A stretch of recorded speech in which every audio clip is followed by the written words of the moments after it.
遵行你的旨意，谦卑会转向你，我们定义要跟随你，是我们的宝足，新酒何有满溢，你定义要赐福这地，遵行你的旨意，谦卑会转向你，我们定义要跟随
大家平安。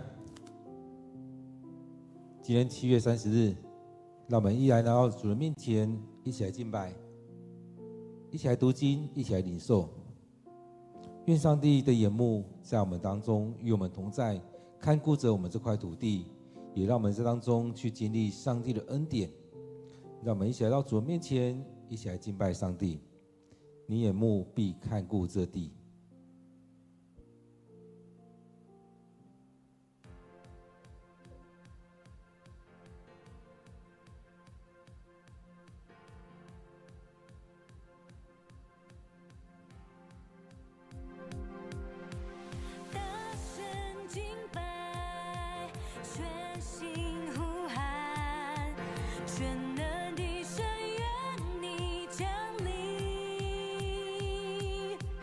慈爱双手，大能帮背，直到如今人心升级。你眼目必看顾着地，眷顾你的儿女，你必照所应许的成就。你眼目必看顾着地，聆听我们声音，祷告盼望，荣耀复兴降临。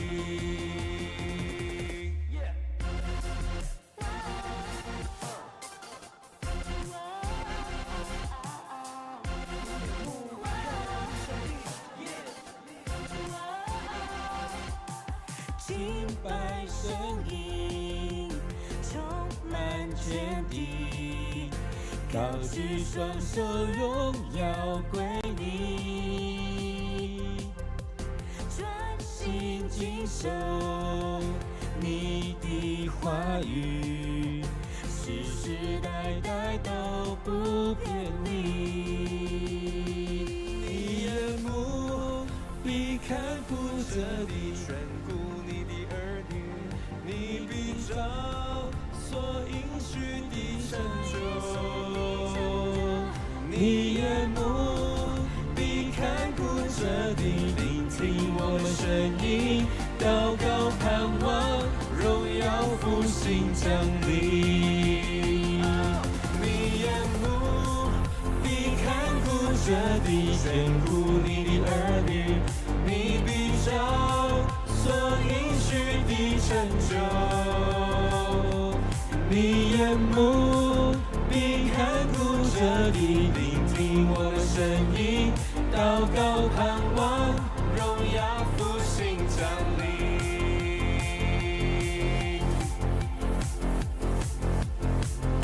是我们的宝足，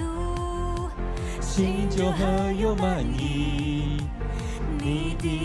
你要赐福这地，遵行你的旨意，谦卑会转向你，我们定义要跟随你。是我们的宝足，新酒何有满意，你的你要赐福这地，遵行你的旨意，谦卑会转向你，我们定义要跟随你。你眼目必看顾着地，眷顾你的儿女，你必照所应许的成就。你眼目必看顾着地，聆听我们声音，祷告盼望，荣耀复兴降临。你眼目必看顾着地，眷顾你的儿女，你必照所应许的成就。你眼目必看顾着地，聆听我们声音，祷告盼望，荣耀复兴降临。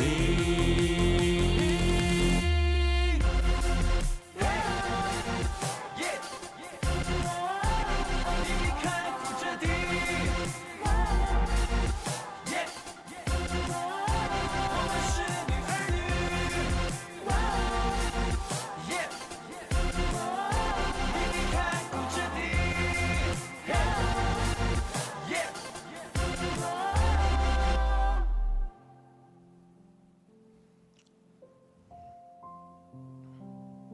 主，我们感谢你，你的眼目必看顾这块土地，必看顾你的人民，你必看着我们。主，当我们来到你面前，我们知道我们所摆上的，愿主你都看顾与保守。当我们来到你面前，我们要献上我们的感谢与赞美。我们也盼望着主你的复兴即将要来临，你要赐福在当中，你要祝福在我们这块土地。主，让我们大声的呼喊，大声的敬拜，来到你面前，将自己摆上，来到你面前，让主你来使用。主啊，你这样爱着我们，你的慈爱临到这当中，直到如今。主啊，愿主你继续的看顾眷顾着我们，祝福在当中。当我们聚集在这里面，我们要来到你面前来敬拜，我们要将这许多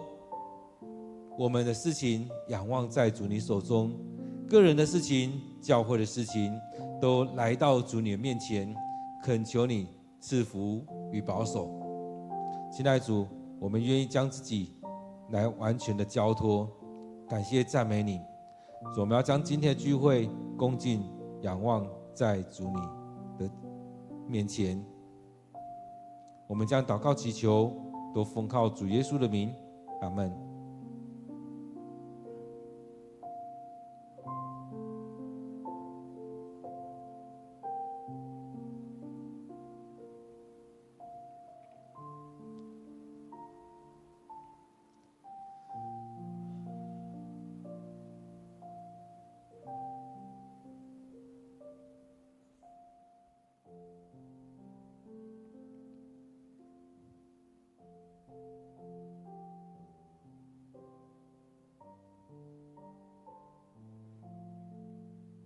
今天7月30，我们要读的经文在列王记下第17章第24节到第33节。列王记下第17章第24节到第33节。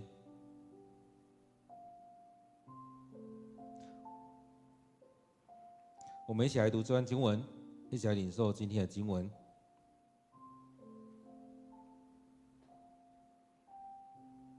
亚述皇帝从巴比伦、古他、亚瓦、哈马和西法瓦因迁移人民到撒玛利亚各城市，代替被掳的以色列人。亚述人占据了这些城市，住在那里。刚住进去的时候，他们不敬拜上主，上主差狮子咬死他们当中一些人。有人告诉亚述皇帝说，那些移居撒玛利亚的亚述人不知道当地神明的规矩，因此神明差狮子咬死他们。于是皇帝下命令说，把掳来的祭司派一个回去，要他住在那里，好把当地神明的规矩教导人民。因此有一个从撒玛利亚被掳的祭司回去住在伯特利，教导人民怎样敬拜上主。可是移居撒玛利亚的人继续造偶像，把偶像放在以色列人建造的神庙中。每一族各在居住的城里造偶像。巴比伦人造苏哥比纳神的像，古他人造逆甲像，哈马人造亚斯玛像，亚瓦人造尼哈和他尔他像。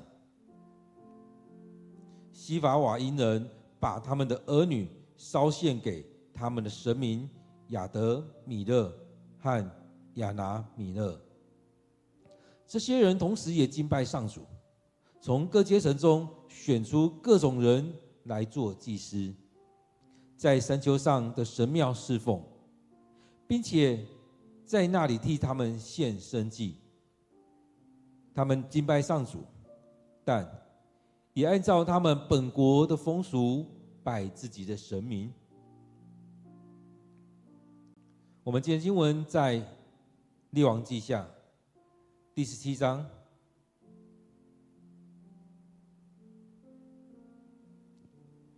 第第24到第33节，让我们用一些时间来读今天的经文，来默想今天的经文。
大家平安。当我们在看这样经文的时候，其实都会在想，我们能不能回到上帝面前来？其实我们看到很多其他信仰的人，他们相信有神，他们相信有上帝。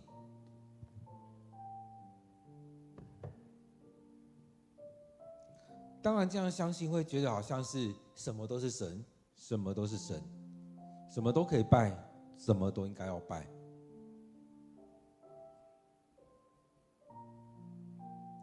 然而，我们看到的是，以色列人也跟着是如此。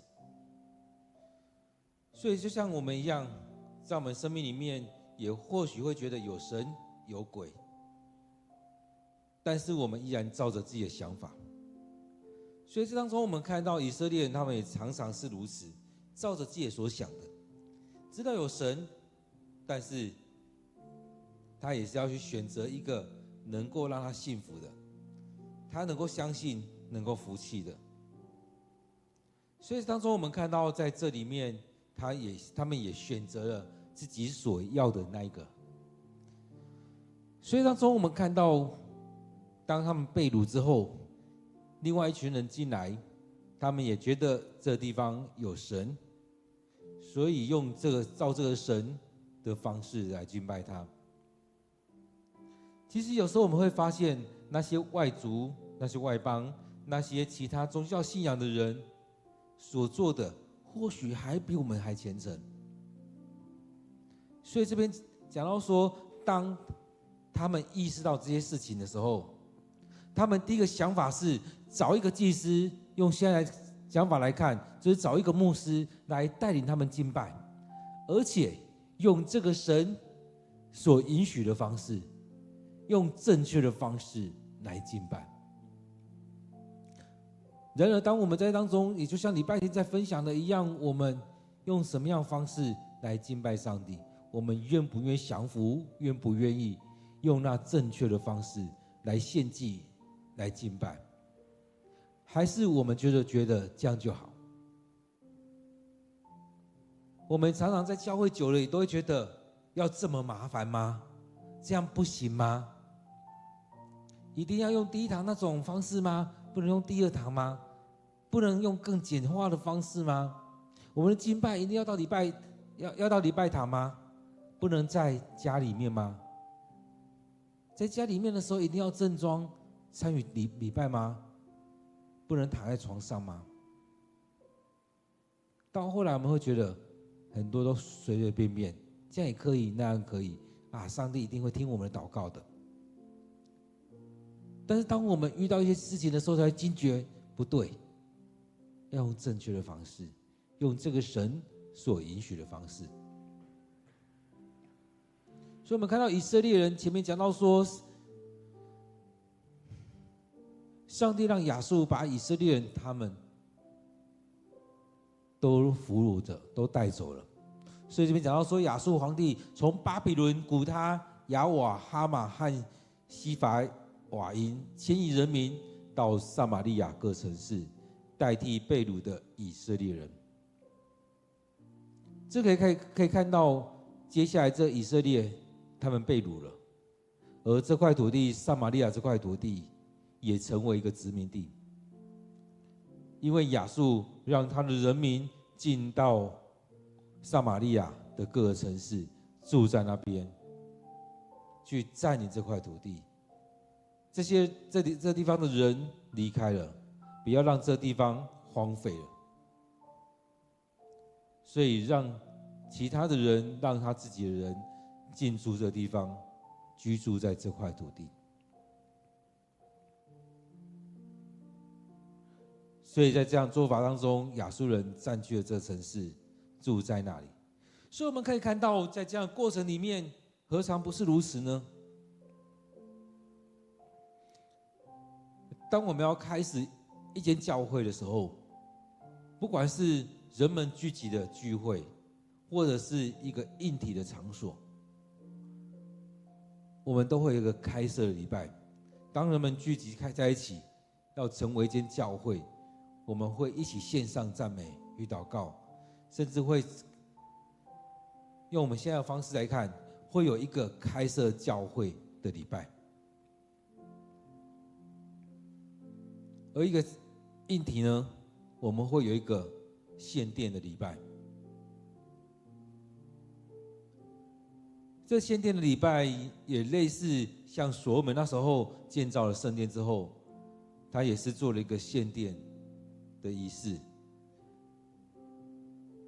把这个殿再次的献给上帝，把这个殿交在上帝的手中，把这个殿愿上帝的荣耀就在当中。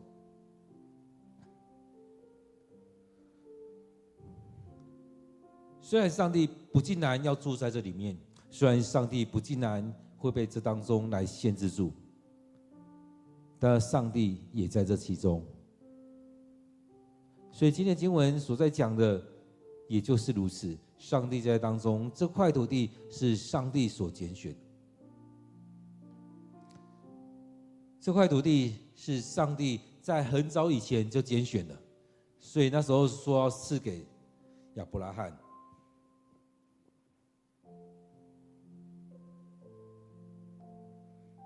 而在当中也看到，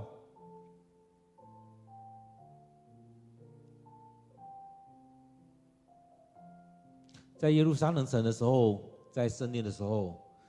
上帝也说：“这是我所拣选的城，这是上帝的殿，人民要来到上帝的城、上帝的殿来敬拜他。”而撒玛利亚这个地方是以色列的首都，所以这些人占据了，其实这首都也就是上帝这迦南地这以色列的国土。然而这些人进来之后，后续有讲到，势必他过着自己的生活，敬拜自己的神。所以他们进去的时候很自然，他们不敬拜上帝，他们拜自己的神，他们各拜各的。不同城市进来的人有不同的神，所以他们不敬拜上帝，上帝就差狮子咬死他们当中的一些人。其实这也是一种警告，你这边在那边乱做，为非作歹，做一些上帝所不喜悦的事情，上帝也如此惩罚他们，也如此提醒他们，也如此要来洁净这块土地。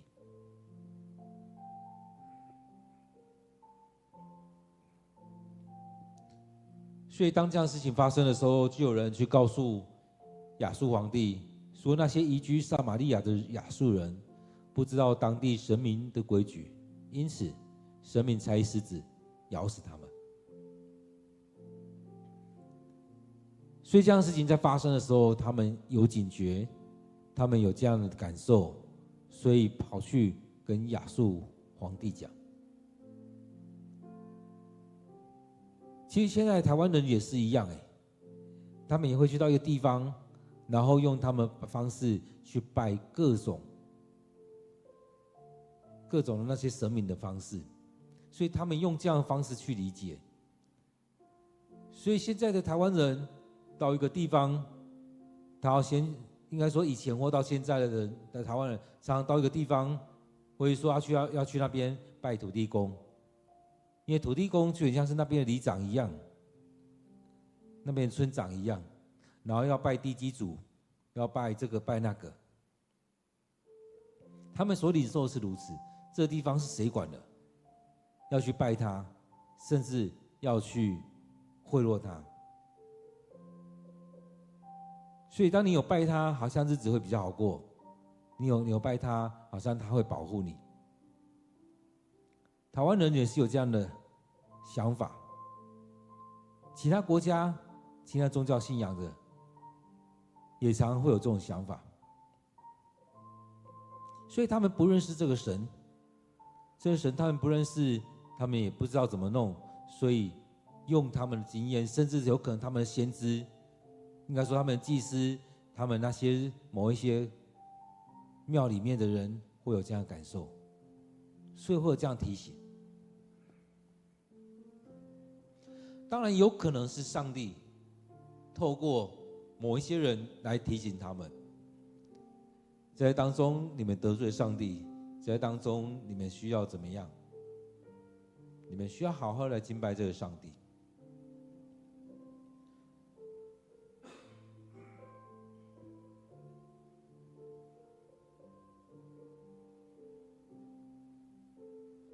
其实对以色列人来讲也是一样，上帝也要让他们知道，要用正确的方式来敬拜这个上帝，用对的方式，用属于这个上帝的方式。所以上帝透过摩西来颁布了这许多献祭的方式。所以在当中他们就跟亚述王讲，因为不知道这边有神明，因为不知道这边的神明该怎么样来敬拜，所以他们在当中可能得罪了这位神，所以这边的神明就差狮子咬死了他们。所以皇帝下一个命令，把掳来的祭司派一个回去，要他住在那里，好把当地神明的规矩教导人民。所以这也是我们常会看到的那种用最低限度，只要不得罪这个神就好了，只要不得罪就没事了。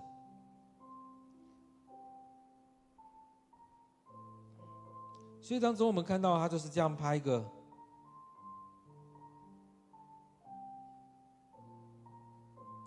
个祭司回去。这祭司是怎么样不晓得，至少他是祭司，至少他知道怎么样才不得罪这个上帝，至少他可以做一些教导，让他们最少有一个最低限度的来敬拜这个神。这当中我们看到台湾人也常是如此，在拜各种神的时候都有他的一套，但是面对到某一些神明、某一些偶像的时候，他们知道他们会去问这个该怎么拜。所以很多人去到某些庙的时候，有时候也会用很通用的方式去拜，有时候也会去问这个神要怎么拜。所以他们也会去讲到说，每一个神明都有他的个性，都有他的习性，他喜欢吃什么，要带什么东西去，要用什么样的方式。其实我们看到台湾人会做这样的事情，但是我们到教会来呢，我们有做这样的了解吗？我们也常常觉得啊，反正无所谓啦，上帝是爱人的上帝，所以不用这个，不用那个。我们常常也是用那最低限度的方式在敬拜我们的上帝。但是当我们在敬拜的时候，当我们在读经灵修的时候，其实也是一直在提醒我们，我们看到旧约，看到新约他们的敬拜方式，我们也看到现在我们教会的敬拜的方式，其实我们也有一直在调整，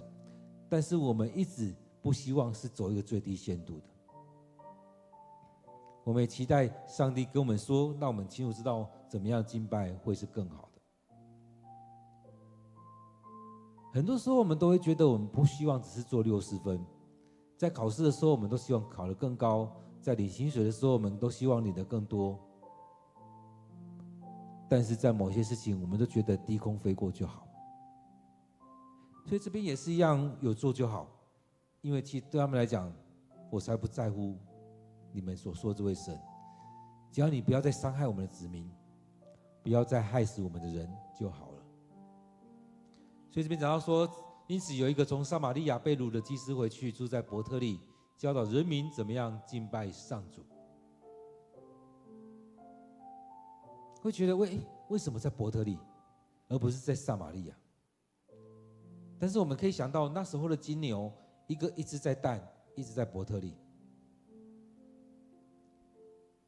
所以他们进到那当中去敬拜这个金牛，所以这也很好玩哎，并不是真的在圣殿，是在拜金牛。真的在拜耶和华上帝吗？其实我们或许也会有这样问号在。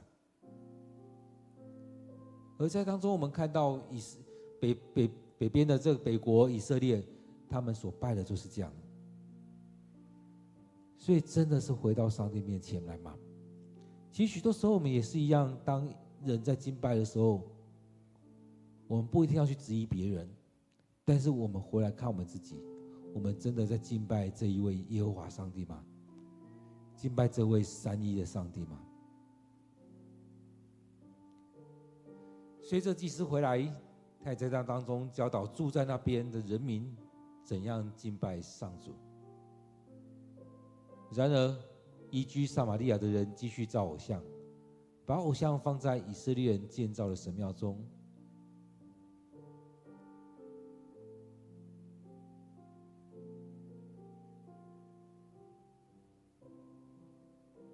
这边提到说，他们继续的在城里面造偶像。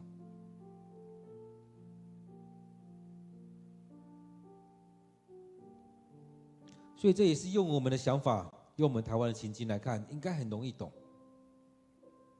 以前很多家庭也都会自己家里面会放一个神主牌，或者放一个什么偶像，每个人拜的都不一样。所有人拜王爷、拜关公、拜妈祖、拜什么，很多不同的，每个人家里面拜的不同。他们这个是每一个城市、每一个民族可能拜的不同，所以他们会有自己的神庙啊、神像、自己的偶像，也会在那当中雕刻一些偶像，放进那时候以色列人的神庙当中。这时候我们会觉得，哎，还好，耶路撒冷归犹大国来管。而在这里面，我们看到他们就把这样偶像放进这些神庙里面。或许是以色列人他们在拜的金牛的神庙，也或许是在那些巴力、亚舍拉，或许在许多神庙当中，他们各自的城市放各自的神。他们继续，虽然他们跟着这祭司在敬拜，但他们继续在造偶像。我们可以看到，有许多人来敬拜上帝的时候也是一样，他继续的到各个庙去拜，他继续的去到许多地方，甚至有些人在教会长大的也是如此，就跟着到处去拜。这边讲到说，巴比伦人造苏哥比纳神的像，古他人造逆甲像，哈马人造亚斯玛像，亚瓦人造尼哈和塔尔他像，西法瓦因人把他们的儿女献给他们的神明亚德米勒、亚拿米勒。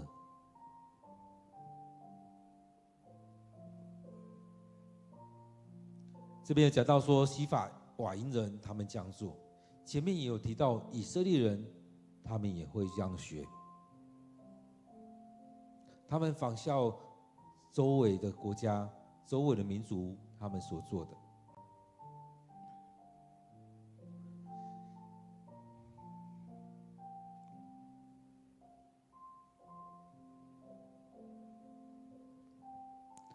所以这边讲到说，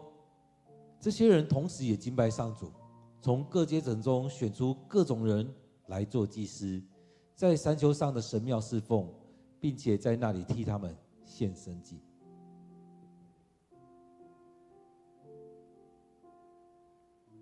所以这样景象其实跟台湾差不多，台湾人都是这样子，众神之一，每一个的神都可以拜，每一个的神都要拜，也像那雅典那边的一样，当保罗去到那边的时候，看到他们什么都拜，拜到最后还贴了一张说不认识的神，怕漏掉了一个，什么都拜，什么都要拜。他们也是一样，继续的对自己的信仰坚信不疑，但是有需要的时候就增加这一个，在这城市里面，在这国家当中的这个神也拜他，就台湾人讲的550波比，有拜就好了，不要来搅扰我们，不要来伤害我们。会不会我们也是用这样的态度？550波比，有拜到就好，礼拜天有来礼拜就好，在当中有做了这件事情了。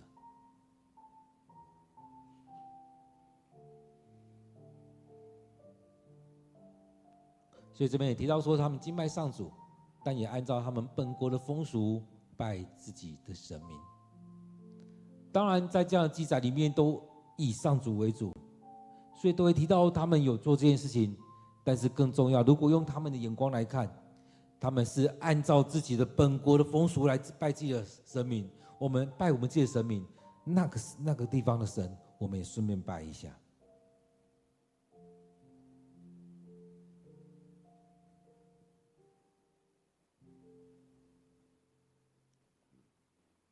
所以我们看到，其实这些人，他们对他们的信仰是蛮敬虔的，但是他们听到某些的时候，他们就把它添加进来。所以这当中也很像是我们台湾的信仰一样，是这一种的多灵多神的信仰。反正多拜一个没有差，那我们生命里面能够过得更好，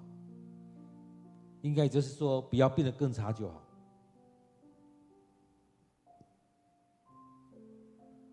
所以各位弟兄姐妹，我们的生命是怎么样？其实当我们在看基督教的时候，很多人都会说：哇，你们很排他哇，这样也不行，那样也不行，哇，你们自己认为你们很厉害很大。在这许多事情当中，我们都会看到有很多人这样讲，但是我们更需要去看的是，这位上帝是什么样的上帝？我们有没有真实的认识他？我们有没有用对的方式来敬拜他？我们有没有用他所交代的方式来到他的面前？还是我们只是很多这样的抱怨而已？还是我们只是选择多拜一个神而已？这当中让我们看到的是，我们是不是都是用最低限度的方式在敬拜这个神而已？所以当我们在敬拜的时候，我们的敬拜的态度，我们的想法是什么？我们有没有这样好好的来敬拜我们的上帝？我们跟这些外邦人一样，只是有个交代，你不要害我们就好？还是我们真实的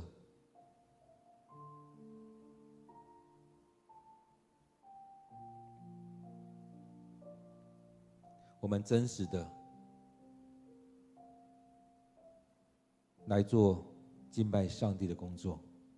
好好的认识这个上帝，好好的来敬拜。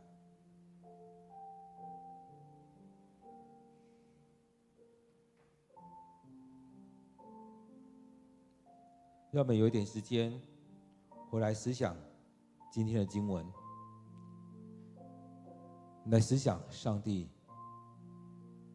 要对我们说的。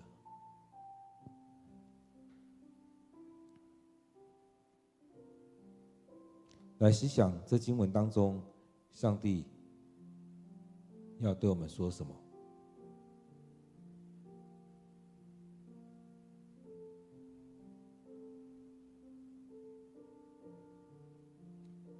让我们有一些时间来默想上帝的话语，来领受今天的经文。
主，我们感谢你，你拣选我们，让我们在当中敬拜你，让我们在当中领受你的恩典。主，我们生命里面常掺杂了许多东西，因此我们住在这块土地，跟许多不同信仰的人在一起。在台湾这非常多元的社会当中，我们也会觉得宗教也就是多元，也就是常常就觉得我们要广纳各种的，我们也就吸收了各种的宗教的东西进到教会里面来，也让我们生命里面没有学到别人的敬虔，却是学到别人去敬拜各种的神。主，愿主你赦免我们，让我们单单来到你面前来敬拜你，让我们更明白你的心意，让我们跟随主你的脚中来走。许多时候我们都会觉得像台湾人在讲的什么都好，反正都只是劝人为善嘛。我们也常常觉得就像跟这世上人一样，认为每一众生都有它的功用，多拜也没有太差，而在当中也让我们沦陷了，让我们就像以色列一样，自己犯罪得罪了上帝，也害其他人也沦陷了。主，他们在看以色列这些人民的时候，也让我们反省我们自己的生命，让我们生命当中能够更多的回到主你面前，不是一直在这些情况当中，而是更多的与主你有更好的生命，被主你来提升，让我们更清楚知道我们该怎么走，该怎么样来到你面前来敬拜你。所以我们要将今天的敬拜、今天的灵修、今天的 QT 这段聚会的时间仰望在主你面前，求主你每一次都与我们同在，都提醒我们，都让我们的生命更多的被主你来提醒，生命更加的美好。感谢主，我们将祷告祈求都奉靠主耶稣的名，阿们。各位弟兄姐妹，愿我们的生命被上帝来触摸着，愿我们每天来到主的面前来领受上帝的恩典，愿上帝赐福于你。